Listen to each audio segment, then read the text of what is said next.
Hello there, this is picking up on the video that I put up last week which showed you how to set a rucksack on your back, on your shoulders, so that all the weight is carried on your hips and not on your shoulders.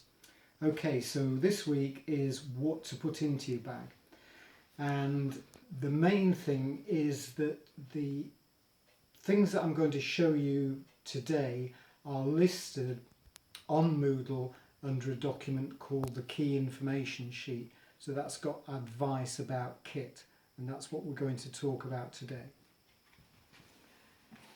So first of all, we talked in the past about boots. So boots need to have a decent sole called a Vibram sole and ankle support for going over uneven terrain.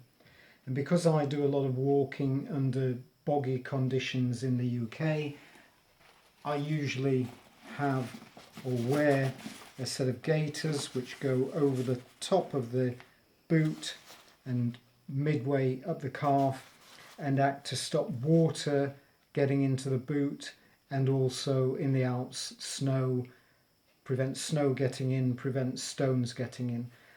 But if I forget to put gaiters in, it's not essential.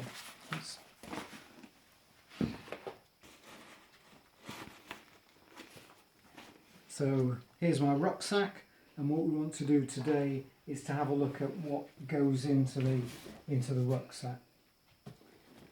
So first of all, I'm going to have a look at the top pocket.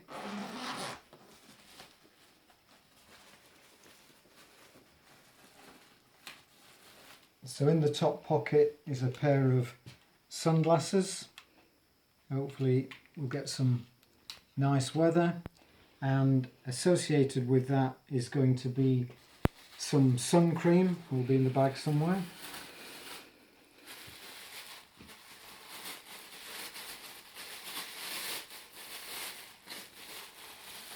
And what you'll need is two hats. One hat for summer, so this is going to keep the sunlight, direct sunlight, away from your head, unlike a baseball cap which just protects the cranium. This will also protect the top of your ears. Okay, so that's a hat for the sun, and you'll also need a hat for the winter, for cold weather, and here's an old ski hat of mine that's really useful.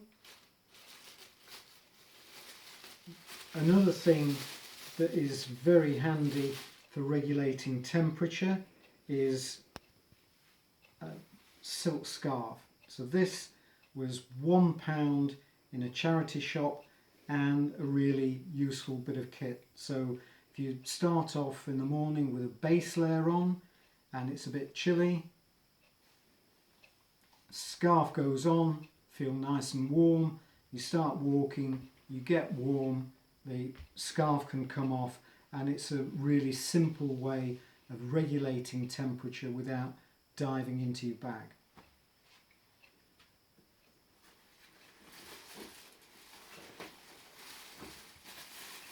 The other thing that you can have is a buff, something like this, which is again fairly simple, very light, but can also act to go over your head as well.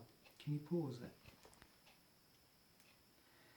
Okay, in my bag I've also got some gloves, fairly thin gloves, but these are quite cheap, about £5–6 from Decathlon, and they're quite useful because they've got loops on, so you're not going to lose them while you're putting up a cagoule, zip on a cagoule if the weather's bad.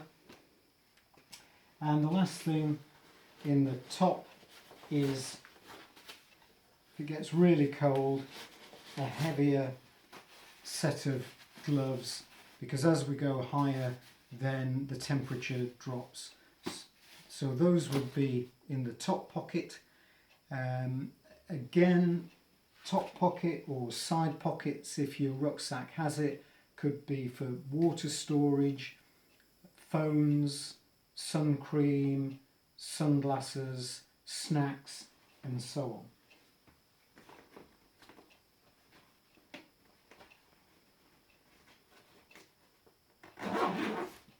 Okay, so the next thing is to have a look at what's inside the bag. And right at the top always needs to be your shell gear. So in other words, your over trousers and your cagoule is going to protect you from, in the Alps, very heavy downpours and storms.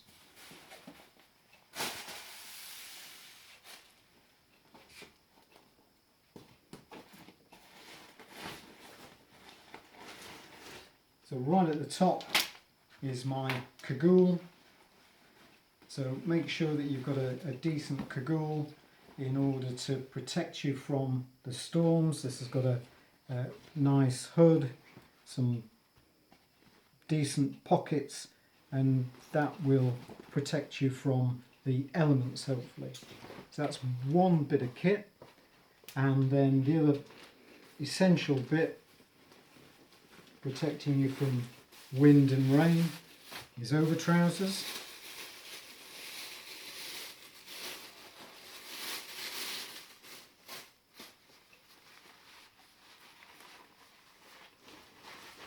So these would be my over trousers that would go, got full length zips, which are really handy, so you can just pop into these with boots on, and that will protect you from wind and rain. It won't keep you waterproof, but at least it will keep you fairly dry. So the thing to be is warm. Doesn't matter if you're a bit wet, as long as you're warm.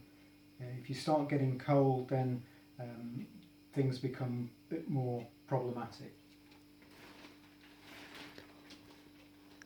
So if we've got to the top of a hill or a lunch spot, you've been exercising, you're fairly cold, then you need to start putting things on to keep warm.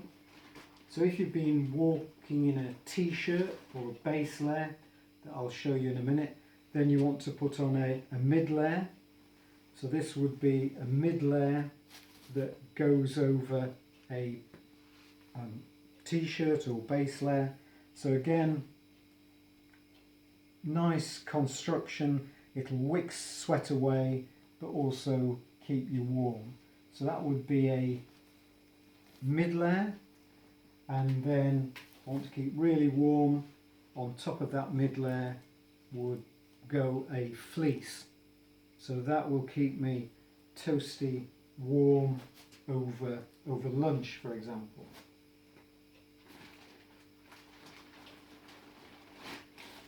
Now in your bag you can, these are specialised sacks, stuff sacks, that would contain your change of clothes, for example. You don't need to buy anything like this. Simple plastic bags is going to be absolutely fine. So you need your clothes in plastic bags so that they keep dry, but also the plastic bags are going into your rucksack, and the rucksack has a sturdy protective inner liner.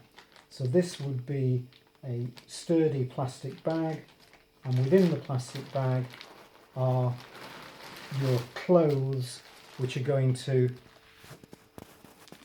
you need them to be dry, away from rain and so on.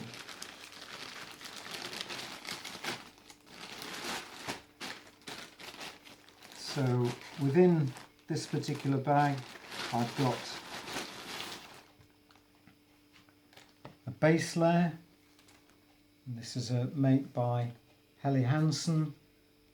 Loads of people like North Face, Patagonia, Rab, Montane sell base layers like this. So this is something that will wick sweat away, but will also keep you warm while you're walking.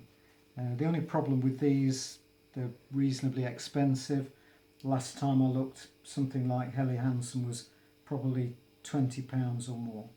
So what you can do to make things cheaper is to have a look at shops like Aldi and Lidl. So this is a thermal base layer from Lidl, £6.99. So look out for offers from Lidl, Aldi that look at vestments, clothing for climbers and cyclists. So that's a recent additional bit of kit, fully functional and fairly cheap.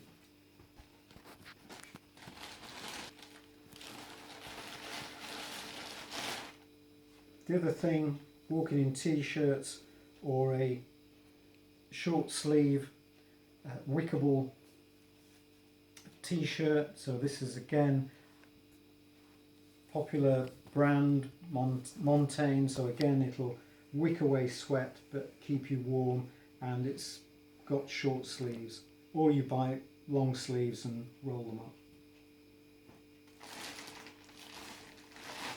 So socks, fairly key element. What you want to have is protection around the heel, protection around the toes, and you probably need to be having 3 pairs of socks and 3 pairs of underwear as a change.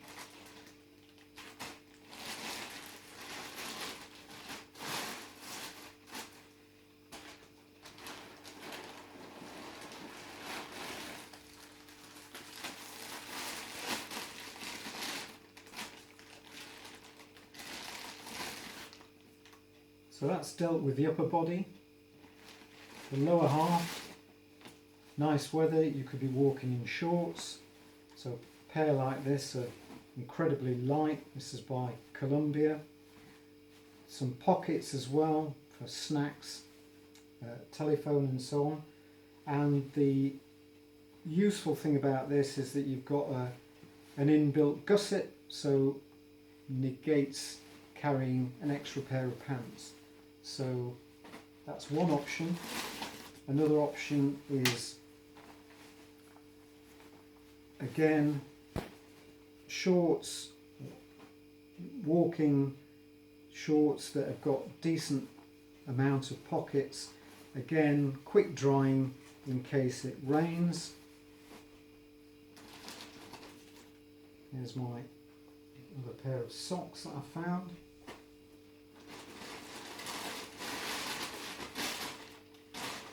Walking trousers, again these are now full length, but they've got plenty of zippable pockets, plenty of room for holding various things. And you can also get these days zips here, so they can go from a full length walking trouser to a half length walking shorts. They tend to be fairly useful, although it's a bit of a faff undoing the zips and putting them on.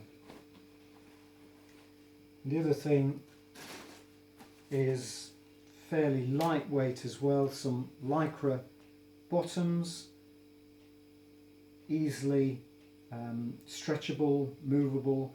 So if it's reasonable weather but cool, I could maybe combine these underneath a pair of walking shorts. Gets warmer later on in the day, these can come off and I can just walk in these.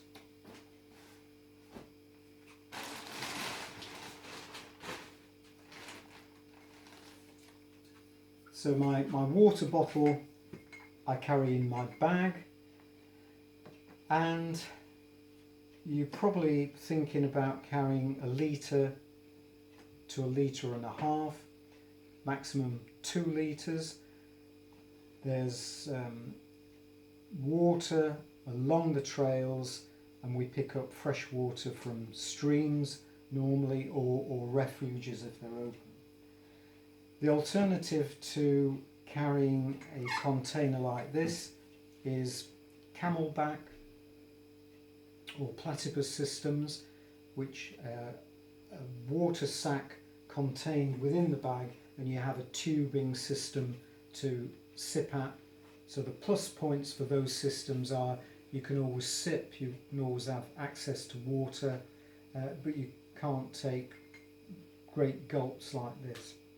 The drawbacks to the platypus systems or internal hydration systems for rucksacks is that you have to keep them clean. Some people put in glucose, and that glucose is a substrate for bacteria as well as human beings, so that's why hydration systems need to be kept clean.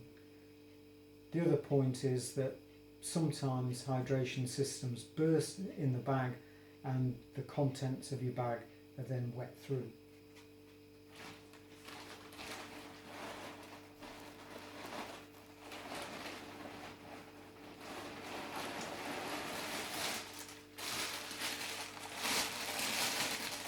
Okay, so we've got to the refuge, and this is my gear for the refuge. So it's right at the bottom of the bag because I don't need it during the day, and again it's double bagged so that everything stays dry in the case we get very heavy alpine mountain storms. So in here is my liner, so this is what I'm going to sleep in to keep things hygienic.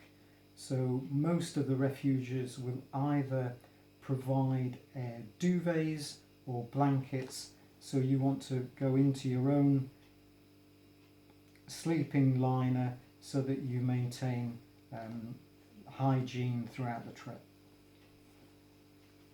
That's my liner.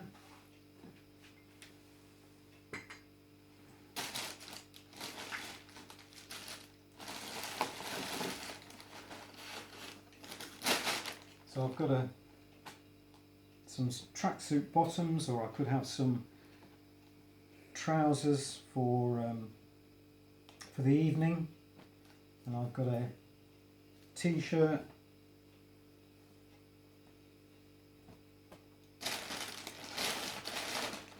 this is one of my 3 pairs of pants that I'll be taking on the trip.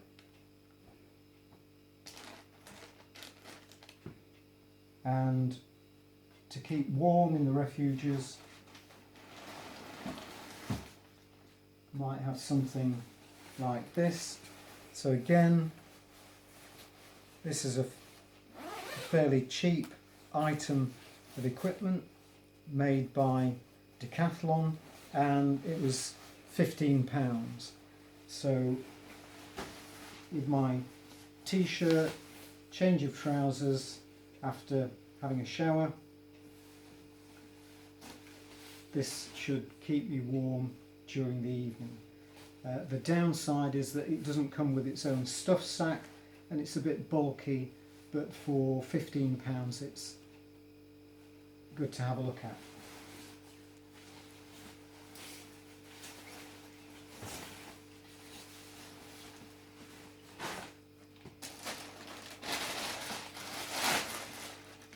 Okay, so showering, this is my towel. It's a sarong, £8 to £10 from Cowley Road. Another brilliant bit of kit that is cheap because I can shower with that. It weighs next to nothing and will dry in about 5 or 6 minutes. So really good piece of kit. So this is my stuff for cleaning up. I've got a t-shirt, shaver, some dental floss, some toothpaste. So just run down a small tube of toothpaste until you've got enough for a week away. Got some body lotion after showering, and this is going to clean my body and wash my socks and everything else. So just a bit of soap. So that's my gear for keeping clean and tidy. Doesn't need to be excessive. in contrast to 1 year. So one girl was packing her bag and she was putting in a container of shampoo, another equally large container of conditioner, and a third very large bottle of body lotion.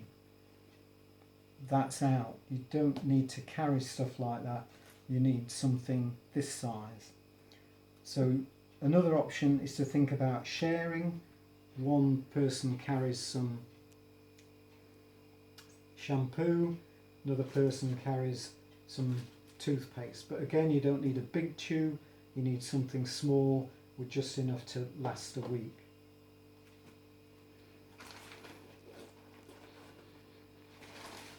Now, that's my sun cream that I'll decant into a smaller container for the trip. Just take a bit of sun cream along the way.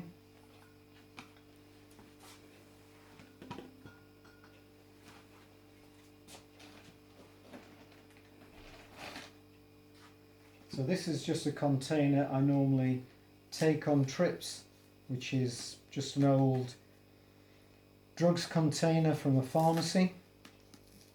So it's just got a few things in to keep dry. So one thing is a head torch that you need to find the toilet in the middle of the night.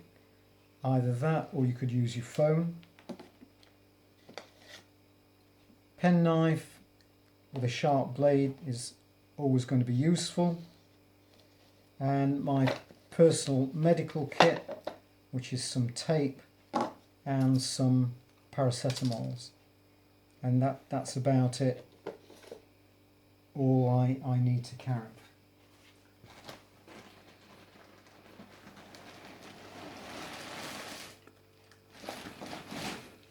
The last thing at the bottom of my rucksack is some old trainers.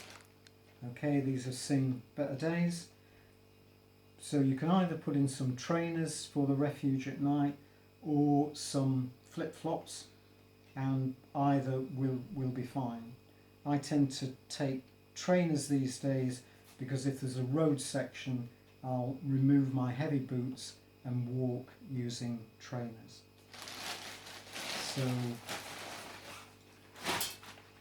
So that's an idea of what to pop into your rucksack. When I'm travelling, I won't take all this gear. It'll be a certain selection of it to travel light. So remember, the lighter you go, the better, but not compromising on safety gear. So hat, gloves, cagoule, over trousers, absolutely essential. And you want your rucksack to be weighing something like 12 kilos. Okay, thank you very much for your attention. See you later.